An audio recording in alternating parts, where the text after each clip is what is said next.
Your life is nothing to be proud of. Don't show up to my wedding. My daughter's voice was ice cold, her eyes burning with contempt I'd never seen before. Something inside my chest cracked, not broke, just cracked. I looked at this person I'd loved more than my own life, standing there like I was nothing more than an embarrassment to be swept away. My throat felt dry, but my voice came out steady. All right, sweetheart, if that's what you want. I walked out of that house a different man than I'd walked in. The drive home was quiet, but my mind wasn't. She'd made her choice. Now it was time for me to make mine. And she probably wasn't going to like it.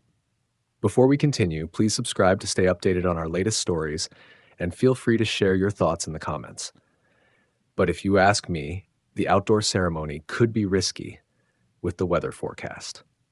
I was mid-sentence when I noticed Mark's expression, that practiced smile that never quite reached his eyes. We'd been discussing Emma's dream of an outdoor ceremony for the past 20 minutes, and I could feel the tension building with each suggestion I made. You know what, Mark? Emma said, completely ignoring my weather concerns and turning to her fiancé. Your mother mentioned having backup tents, right? The white ones with the crystal chandeliers? My heart sank a little. We'd spent hours last month discussing those exact weather concerns, planning contingencies together. Now she was acting like I hadn't even spoken. Exactly, Mark said, shooting me a dismissive glance. Mother always has everything covered. She's handled events for Fortune 500 executives. Fortune 500 executives.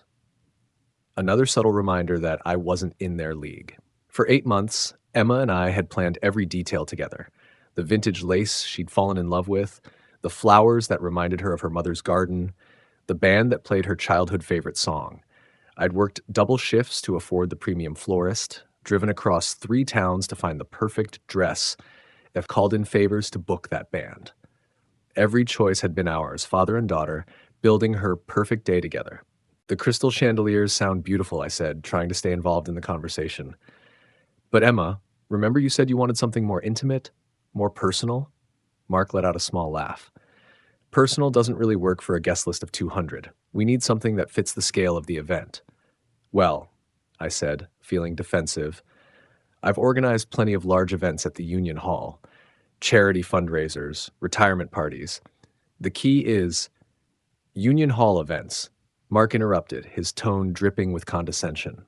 Right, I'm sure that's educational experience. The dismissal was so blatant, so rude that I expected Emma to defend me.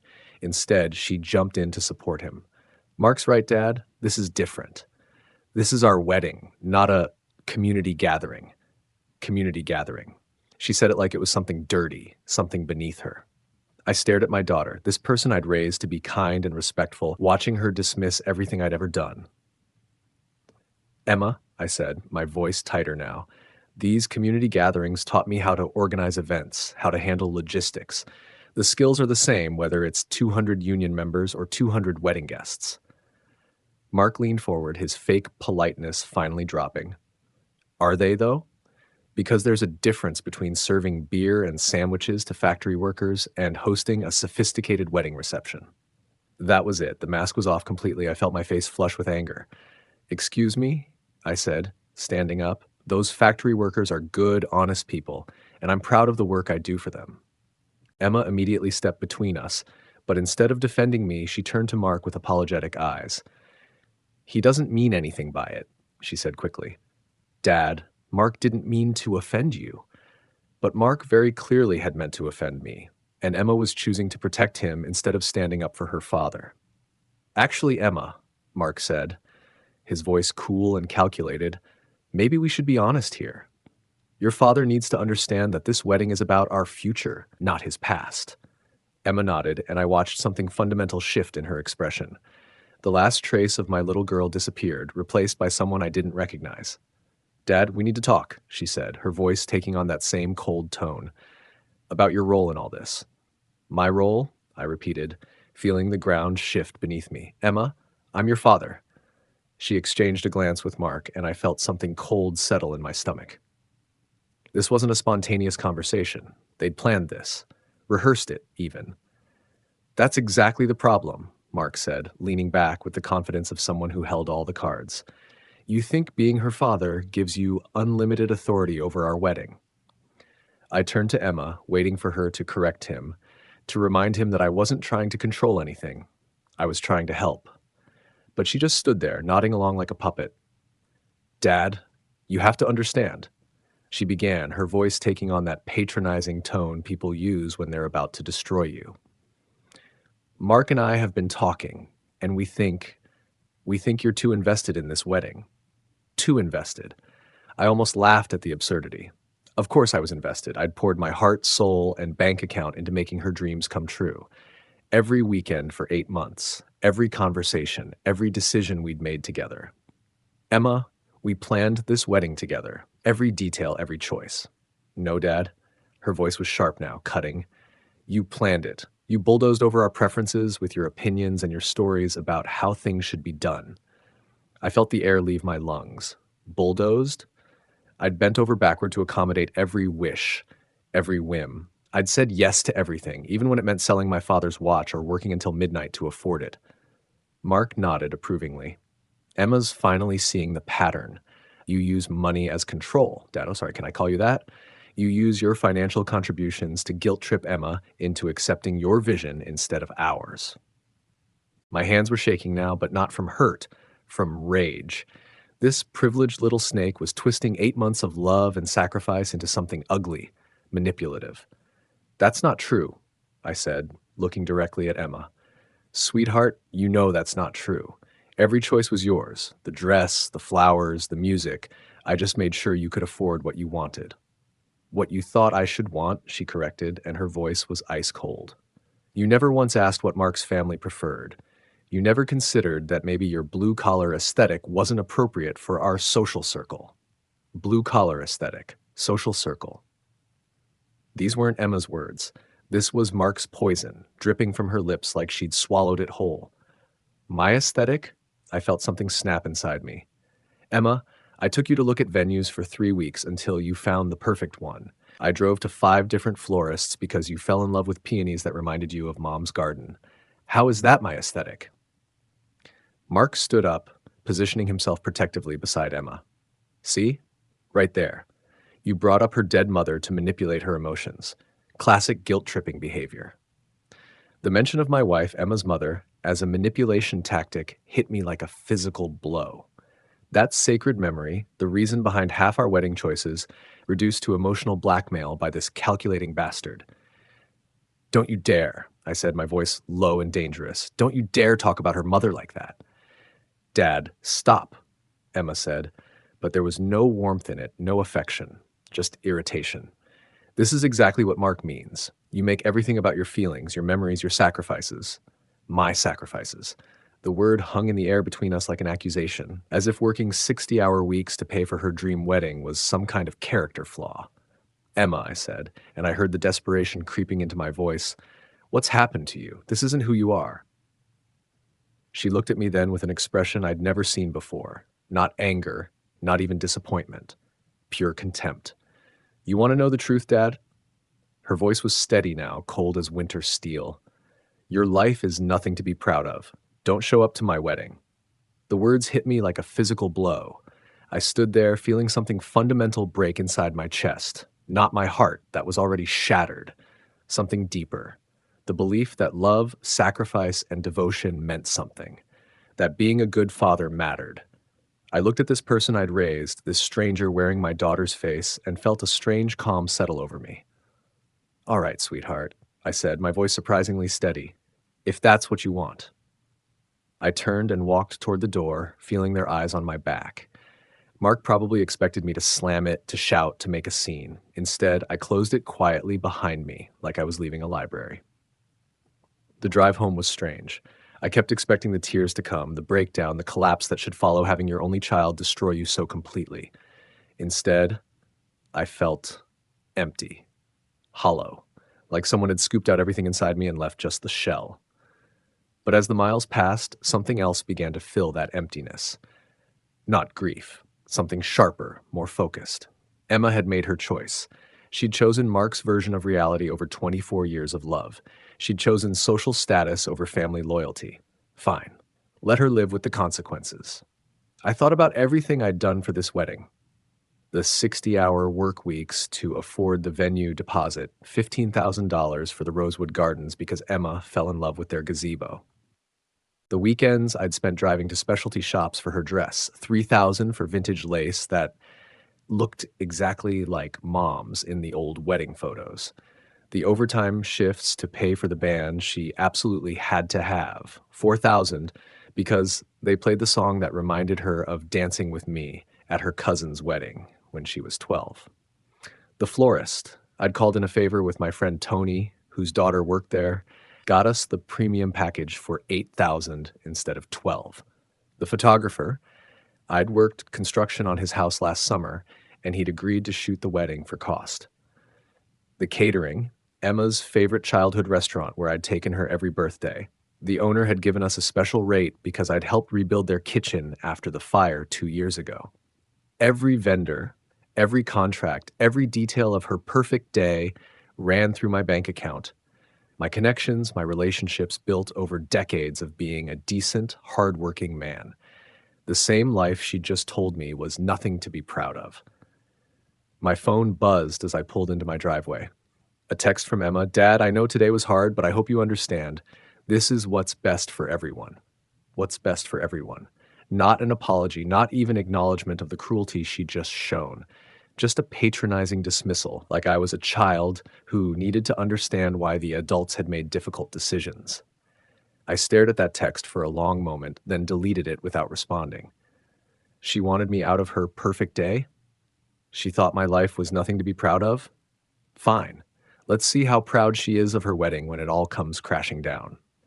At home, I poured myself a coffee and opened my laptop at the kitchen table. The wedding planning folder sat beside me, 8 months of careful documentation. Emma always teased me about my spreadsheets, my meticulous record keeping. "Dad, you track everything like you're running a business." Well, sweetheart, turns out I was. I opened the Excel file labeled Emma's wedding final costs and started going through it line by line. Venue, Rosewood Gardens. Total cost, $18,500. Deposit paid, $5,000. Balance due Thursday, $13,500. My credit card on file. I called them first. "Hi, this is Tom Mitchell. I need to cancel the wedding booking for August 23rd under Emma Mitchell." "Oh no, Mr. Mitchell, is everything all right?"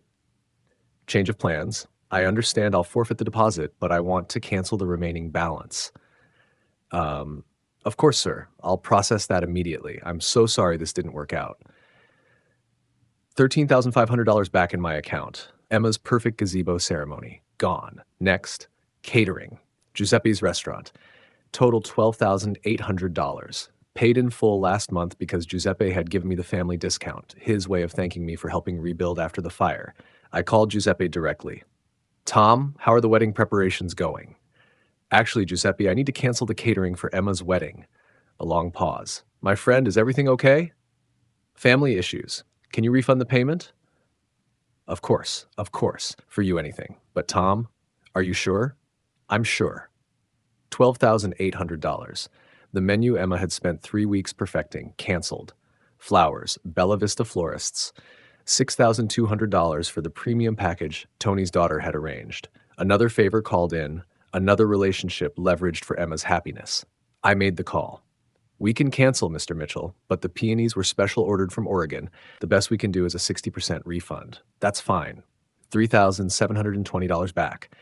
The flowers that reminded Emma of her mother's garden, the ones Mark had dismissed as rustic, returned to the void. Jake Thompson, $2,800. I'd rebuilt his entire kitchen last summer, and he'd agreed to shoot the wedding at cost as a favor. This call hurt more than the others. "Tom, what's wrong?" "I need to cancel Emma's wedding photography, Jake." Jesus, what happened? She decided her old man's not good enough for her special day. A string of expletives from Jake. "That's bullshit, Tom. You want me to call her and no, just cancel it, please. You know I can't give you the money back. I've already blocked out the whole weekend, turned down other jobs. I understand. Thanks anyway, Jake." That was fine. Jake was a good man who'd been caught in the crossfire. Band the Riverside Boys. 4,500. They played the song Emma and I had danced to at her cousin's wedding, back when I was still someone she could be proud of. This cancellation felt like deleting that memory entirely. Sure thing, Mr. Mitchell, with 2 weeks' notice, we can refund 75% after expenses. $3,375 back. The music for their first dance, silenced. Wedding dress, $3,400 from Elegant Beginnings. Emma had fallen in love with it the moment she put it on. Dad, it looks just like Mom's in the old photos. I'd paid in full that same day, watching her tear up in the mirror. Now I called the boutique. The dress has been altered to the bride's measurements, Mr. Mitchell. Store policy says no returns on altered gowns. I understand. Can I at least pick it up? Of course. It's paid for. I drive over tomorrow and collect it. Maybe I donate it, or maybe I just keep it as a reminder of what love and devotion were worth to my daughter. The smaller vendors came next. Wedding cake, $1,800 from Sweet Dreams Bakery. Canceled, 50% refund. Wedding favors, $800. Emma had insisted on handmade chocolates from a local artisan. Canceled, full refund since they hadn't started production. Transportation, $600 for the vintage Rolls-Royce she'd wanted to arrive in. Canceled, full refund. As I worked through the list, making call after call, I felt something I hadn't expected. Relief. Each cancellation was a weight lifted, a chain broken. For 8 months, every decision had been filtered through one question. Will this make Emma happy? Now, for the first time in years, I was making decisions based on what was right. Running total, $40,895 recovered out of $58,995 spent. My phone started buzzing around 6 p.m. First call from Emma. Dad, what did you do? The venue just called and said our booking was canceled. Her voice was panicked, desperate. Good. I did what you asked, sweetheart. I stepped back from your wedding. That's not what I meant, and you know it. You can't just cancel everything. Actually, I can. My name, my credit cards, my contracts. Turns out my blue-collar life was pretty important after all. I hung up. The phone rang again immediately.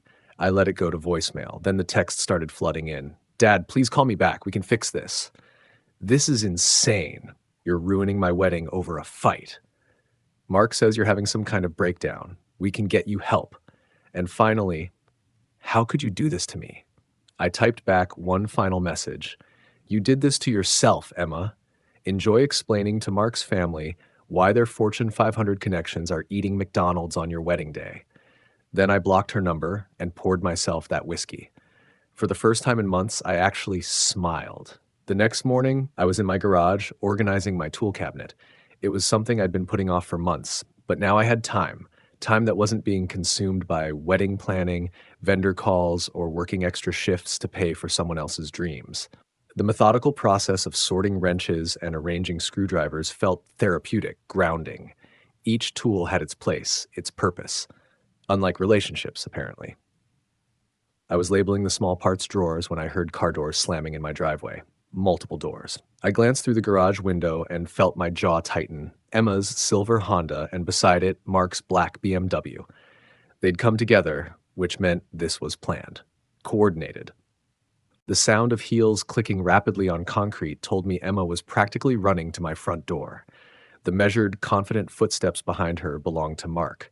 He was letting her lead the charge while he played the supportive fiancé. Strategic. I continued organizing, waiting. The doorbell rang once, then again immediately. Then a third time, held longer. Emma's patience had always been thin when she didn't get her way. Dad, I know you're home. Your truck is in the driveway. Her voice carried that sharp edge I remembered from her teenage years when she'd scream about unfair curfews and insufficient allowance. Some things never changed. I walked to the front door, taking my time, and opened it. Emma stood there in a designer dress I'd never seen before, probably something Mark had bought her. Her makeup was perfect, but I could see the red rims around her eyes. She'd been crying. Good. Maybe she was finally understanding what consequences felt like. Mark stood slightly behind her, dressed in what I'd learned to recognize as his serious business attire, the kind of suit he wore when he wanted to intimidate people he considered beneath him. His expression was a carefully constructed blend of concern and authority. Emma. Emma, I said, my voice level. Mark. Dad, we need to talk. Emma's voice was strained, like she was barely holding herself together. What you did yesterday, it's insane. You can't just destroy my wedding because you're upset about one conversation. One conversation. She was reducing 8 months of manipulation, her cruel words, and her complete rejection of everything I'd sacrificed to one conversation. The audacity was breathtaking. "I'm not upset, sweetheart," I said, leaning against the doorframe. "I'm at peace, for the first time in months, actually." Mark stepped forward, his jaw set. "Mr. Mitchell, I think we need to have an adult conversation about this situation. What you've done isn't just petty, it's destructive. Emma is devastated." Adult conversation. I almost smiled. This from the man who'd spent months poisoning my daughter against me, who'd systematically undermined every relationship I'd built to make her wedding special. Is she devastated about the wedding being canceled, or devastated that she has to explain to your family why their connections will be disappointed? I asked, my tone remaining conversational. Emma's face flushed red. "That's not what this is about, and you know it." "Isn't it?" I stepped aside and gestured for them to come in. "Please, come in. Let's have this adult conversation Mark wants." They exchanged a glance, probably surprised I wasn't slamming the door or shouting. Emma entered first. Mark closed behind her, his hand protectively on her lower back. They sat on my couch, the same couch where Emma and I had spent countless evenings planning her wedding, looking at magazines, dreaming about her perfect day. I took the armchair across from them, settling back comfortably. The silence stretched between us, and I could see Emma getting more agitated with each passing second. She'd expected drama, tears, maybe even an apology. Instead, she was getting calm observation. "So," I said finally, "what exactly did you want to discuss?" "Dad, you have to fix this." Emma exploded, her composure finally cracking. "Do you have any idea what you've done? The venue called me at 7 this morning, panicking because they thought there was some kind of emergency. Giuseppe was so confused, he called 3 times. The florist, Jesus' dad, Tony's daughter was crying when she called. She thought someone had died." I felt a small pang at that last part. Tony's daughter was a sweet girl who'd worked hard to make Emma's floral arrangements perfect. But that wasn't my fault. That was the collateral damage from Emma's choices. "I'm sorry people were upset," I said sincerely. But I was clear in all my conversations that this was a cancellation, not an emergency. Mark leaned forward, his business negotiation mode activated. "Look, I understand you were hurt by what happened yesterday. Emma feels terrible about how things were said." "How things were said," I interrupted, my voice still calm but with an edge now. "That's interesting phrasing, Mark. Very diplomatic." Emma shot Mark a warning look, then turned back to me. "Dad, I was stressed. You know how wedding planning has been. All the pressure, all the decisions. I said things I didn't mean." "Which things didn't you mean, exactly?" I asked, genuinely curious. "That my life is nothing to be proud of? That I shouldn't show up to your wedding? That my blue-collar aesthetic isn't appropriate for your social circle? Which of those statements were just stress talking?" She opened her mouth, then closed it. I could see her struggling, trying to find a way to walk back her words without actually admitting she'd been wrong. Mark jumped in. "She's apologizing, Mr. Mitchell. Isn't that enough? Everyone says things they regret when emotions are running high." "Are you apologizing too, Mark?" I asked, turning my attention to him. "For calling my work experience educational? For dismissing the people I've spent my life helping as just factory workers? For suggesting that mentioning my late wife was emotional manipulation?" His confident expression flickered. He hadn't expected me to throw his own words back at him so precisely. "I think you're taking things out of context." "No, I don't think I am." I stood up, and both of them tensed slightly. "I think I'm finally seeing things in perfect context. For months, you've been filling my daughter's head with poison about me, about my life, about everything I've worked for. And yesterday, it all came out." Emma stood up too, her voice rising. "That's not true. Mark never said anything bad about you." "Really?" I walked to my kitchen counter where I'd left my wedding planning folder and brought it back. "Let me read you something, Emma. This is from your phone call 2 weeks ago." I flipped to a page where I'd taken notes. You said, and I quote, "Mark thinks the Union Hall decorations might look too working class for his family." Your words, Emma, but Mark's thoughts. Her face went pale. She'd forgotten I took notes on everything. "And here," I continued, flipping another page. "Last month's conversation, Mark's mother suggested we might want to reconsider the menu because Giuseppe's style is very Ethnic. Again, your words, his mother's opinions. Mark's calm facade was cracking. Those conversations were taken out of context. We were just trying to. To what?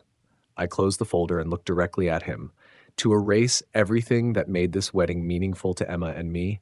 To replace it with whatever would impress your parents' business associates? Emma was crying now, but they weren't tears of sadness. They were tears of frustration and rage.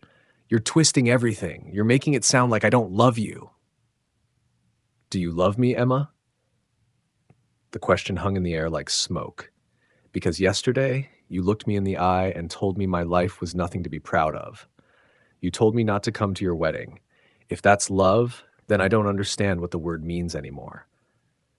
She was sobbing now, her perfect makeup running in dark streaks down her cheeks. I was angry. I was overwhelmed. You don't understand the pressure I've been under. The pressure of having your wedding paid for? The pressure of having every wish granted? The pressure of having a father who worked himself to exhaustion to make your dreams come true? My voice was rising now, the calm finally cracking. What exactly was so overwhelming about being loved unconditionally? Mark stood up, positioning himself between Emma and me. That's enough. You're being cruel now. I'm being cruel? I laughed, and it sounded bitter even to my own ears. I'm being cruel because I'm pointing out that my daughter told me she was ashamed of me, because I'm refusing to pretend yesterday didn't happen. Dad, please. Emma stepped around Mark, reaching for me. I'm sorry. I'm so sorry. I didn't mean it. Can't we just fix this and move on? I looked at her outstretched hand, then at her face. For a moment, I saw the little girl who used to run to me when she scraped her knee, who trusted me to make everything better. But that little girl was gone, replaced by someone who could look at the man who'd given her everything and call his life worthless. Fix this how, Emma? I asked quietly. By pretending you respect me? By acting like yesterday was just a misunderstanding? By going back to planning a wedding where I'm hidden in the back row so your new family doesn't have to be embarrassed by the man who paid for it all? She had no answer. None of them did. The wedding is off, Emma. All of it. And that's not changing. Over the next 2 weeks, I watched Emma's desperate attempts to salvage her wedding through the mutual acquaintances who kept me informed, despite my apparent exile from her life. The grapevine in our small town was remarkably efficient, and people talk when a wedding that everyone's been anticipating suddenly implodes. Mrs. Henderson from the flower shop called to ask if I was okay after hearing about the family emergency. Giuseppe's nephew mentioned that Emma had come in crying, begging them to cater a much smaller event for half the original price. Jake called to tell me that Emma had shown up at his studio, offering to pay double if he'd reconsider. I told her no, Tom, Jake said, his voice grim. After what she said to you, after what that little prince of hers did, she's on her own. The most telling detail came from Tony, whose daughter had handled the flowers. She came back 3 times, he told me over beer at Murphy's bar, each time more desperate, first offering to pay full price for whatever flowers they had available, then begging for a payment plan, finally asking if they'd do anything at all, for $200. $200. For flowers that had originally cost $6,000. The mathematics of humiliation calculated in real time. My phone buzzed constantly with calls from Emma, dozens of them that I let go to voicemail. The messages started angry, evolved to pleading, and finally settled into a kind of hollow desperation. Dad, please, I know I hurt you, but this is my wedding day. It's supposed to be the happiest day of my life. The Riverdale Community Center is the only place we could book on short notice. It's not what I dreamed of, but maybe that's okay. Maybe simpler is better. Mark's parents are flying in tomorrow. They don't know about what happened. Please don't do this to me in front of them. That last message almost made me laugh. Even now, even in her desperation, it wasn't about reconciling with me. It was about avoiding embarrassment in front of Mark's family. The morning of what should have been her perfect day, I put on my best suit, the one I'd planned to wear to walk her down the aisle, and drove to the Riverdale Community Center. The contrast was stark and immediate. Instead of the manicured gardens of Rosewood, guests were arriving at a squat brick building wedged between a laundromat and a tax preparation office. The parking lot was cracked asphalt with weeds pushing through, and someone had forgotten to clean up the cigarette butts around the entrance. I parked across the street and watched the circus unfold. Mark's parents arrived first, stepping out of a gleaming Mercedes and looking around with barely concealed horror. His father, a tall, silver-haired man in an expensive suit, said something to his wife that made her clutch her pearls, literally. She was scanning the neighborhood like she expected to be mugged at any moment. The other guests trickled in slowly, and I could read their confusion in their body language. These were people who'd received elegant invitations promising a garden ceremony at Rosewood Gardens, followed by dinner and dancing. Instead, they were walking into what looked like a venue for high school reunions and church bake sales. Emma arrived 20 minutes before the ceremony in a pickup truck driven by her cousin Lisa. Not the vintage Rolls-Royce she dreamed of. Apparently, her backup transportation budget couldn't stretch that far. She climbed out wearing the dress I'd paid for, but something was wrong with it. The hem looked uneven, hastily altered. She must have had to adjust it herself when the seamstress canceled along with everything else. I waited until the ceremony was supposed to start, then walked across the street. The community center's main room had been decorated with what appeared to be grocery store flowers and white streamers that looked like they'd been purchased at a dollar store. Folding chairs were arranged in uneven rows, and I could see gaps where people who'd RSVP'd had simply decided not to show up rather than attend this makeshift affair. Mark stood at the front in a rented tux. I could tell by the way it didn't quite fit his shoulders. Beside him was a man I didn't recognize, probably some friend playing efficient since their original minister had been part of the package deal with the venue I'd canceled. Emma was in the back corner, frantically trying to fix her bouquet. Instead of the elaborate peony arrangements she'd planned, she was holding what looked like a grocery store bundle wrapped in aluminum foil. Her hands were shaking as she tried to make it look presentable. I approached slowly, and I saw the exact moment she noticed me. Her face went through a remarkable transformation: confusion, then hope, then wariness, then something that looked almost like relief. "Dad?" Her voice was small, uncertain. "You came." "I wouldn't miss it for the world, sweetheart." The hope in her eyes was painful to see. Even now, even after everything, some part of her still believed that her father showing up meant everything would somehow be magically fixed. "Does this mean—" She started, then stopped herself. "Does this mean what, Emma? Does this mean you forgive me? That we can fix this?" I looked around the room, at the wilted flowers, the mismatched decorations, the guests who were clearly wondering if they'd made a wrong turn somewhere. Mark's mother was holding a tissue over her nose like the air itself was offensive. "This is what you wanted, isn't it?" I said quietly. "A wedding without your father's embarrassing influence?" Her face crumpled. "Dad, please don't do this. Not here. Not now." "Do what? I'm just observing. This is beautiful, Emma. Very authentic." Mark had noticed me now and was making his way over, his jaw set in that way that meant he thought he was about to handle a situation with his superior intellect and breeding. "Mr. Mitchell," he said, extending his hand like we were meeting at a business conference. "I'm glad you decided to come. I was hoping we could put yesterday behind us." I looked at his outstretched hand but didn't take it. "Yesterday? You mean when your fiancé told me my life was nothing to be proud of? That yesterday?" People around us were starting to notice the tension. The ambient chatter was dying down as guests sensed drama brewing.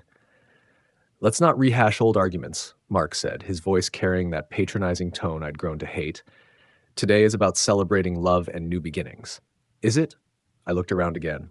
"Because it looks to me like today is about the consequences of choices." Emma stepped between us, her voice desperate. "Dad, please, I'm sorry. I've apologized 100 times. What more do you want from me?" What did I want? I thought about that for a moment, feeling the eyes of everyone in the room on us. The guests, the wedding party, Mark's horrified parents, they were all waiting to see how this would play out. "I want you to understand something, Emma," I said, my voice carrying across the now silent room. "I want you to understand what respect looks like." I walked to the front of the room where a small podium had been set up for the ceremony. The makeshift officiant stepped aside, clearly sensing that whatever was about to happen was bigger than his role in it. "Ladies and gentlemen," I said, my voice filling the space, "I'm Tom Mitchell, Emma's father. Most of you know me, and those who don't have probably heard about me in the last 2 weeks." A murmur ran through the crowd. Mark was moving toward me, his face red with anger, but Emma caught his arm. She knew that whatever was about to happen, stopping it would only make things worse. 2 weeks ago, my daughter and I had a conversation about this wedding, about my role in it, about my life, and whether it was something to be proud of. I paused, letting that sink in. She told me that it wasn't. She told me not to show up today. The silence was absolute now. I could see Mark's parents exchanging horrified glances. This was exactly the kind of scene they'd probably feared when they learned their son was marrying beneath his social station. "But here's the thing about fathers," I continued. "We show up anyway, even when we're not wanted, even when we're told our lives are nothing to be proud of. We show up because that's what love looks like." Emma was crying now, her carefully applied makeup running down her cheeks. Mark was whispering urgently in her ear, probably telling her to shut this down, but she just stood there, frozen. For 8 months, I poured everything I had into making this day perfect for my daughter. $60,000, countless hours, relationships built over decades, all of it dedicated to her happiness. The venue you're not sitting in today, I paid for it. The flowers that aren't decorating this room, I bought them. The photographer who isn't capturing these memories, I hired him. I gestured around the community center. This is what happens when you decide your father's love isn't good enough. When you choose embarrassment over gratitude. When you let someone else convince you that the man who raised you is somehow beneath you. Mark finally broke free from Emma and strode toward me. "That's enough. You're ruining her wedding day." "No, son," I said, my voice steady and calm. "She ruined it herself 2 weeks ago. I'm just here to witness the consequences." "You're a bitter old man who can't accept that his daughter has grown up and moved on." The words hung in the air like a challenge. I looked at this young man who'd spent months systematically destroying my relationship with my daughter, who'd poisoned her against everything I'd worked for, who'd convinced her that my love was somehow a form of control. "You're right about one thing, Mark," I said. "She has moved on. She's moved on from gratitude, from respect, from basic human decency, and you helped her get there." Emma finally found her voice. "Dad, stop, please. You're humiliating me." "I'm humiliating you?" I felt something cold and final settle in my chest.